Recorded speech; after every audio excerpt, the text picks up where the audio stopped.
you think of capital as going across a continuum from philanthropic to near market to market rate, and if you understand that across that continuum, you can have different, fund managers, strategies, different investment instruments, each of which has their own risk return impact profile. The issue isn't like, is ESG better than impact investing, but rather across that continuum, how do you understand the risk return impact profile of various options? And I think that going back to the first question, I think we've become very good at proposing answers. But in fact, we need to recognize that for different asset owners, for different community members, for different shareholders and stakeholders, there are different goals and objectives of what folks are trying to do. And so an ESG frame as an on-ramp to a conversation around capital and impact and performance and all that can be great. Like it's a way that people can start a conversation around what's happening in the world. And in the case of ESG in particular, usually public securities, publicly traded companies, how do we engage with them to kind of alter the course of their direction and how they navigate the world?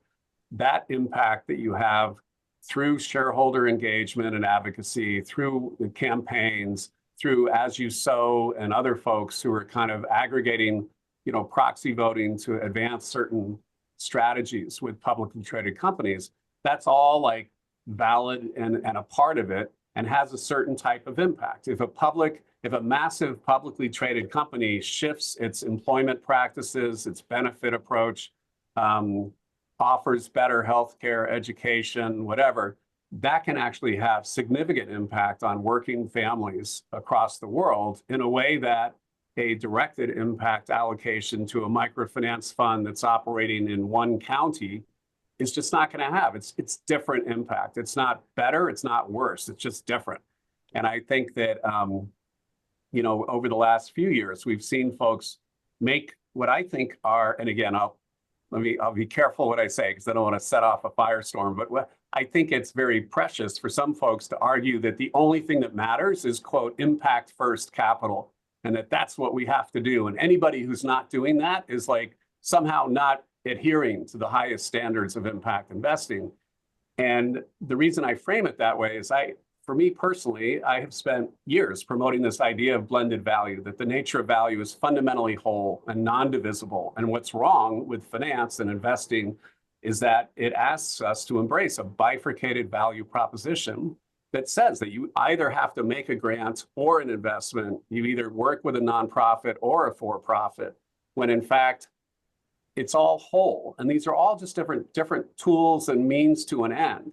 And that's what matters, is having a clear vision about what is the end that you're driving toward. And there are cases where, having capital that has high risk, has lower possibility of returning capital to the investor group is exactly what you need to either bridge the divide or to structure a blended finance offering or to demonstrate something that needs to happen. And this is how microfinance started, was basically foundations and development institutions using capital to demonstrate and prove something. And then as that happened and those institutions ended up with lots of this, debt paper on their books, you had then mainstream finance people say, well, we don't really understand microfinance, but we know how to refinance debt. And so let's create these bond notes that we can then sell into these other markets and recirculate capital. And so that's how you ended up being able to grow up and out from beyond what was proven with philanthropy to what could be more sustainable financially through other markets and other strategies.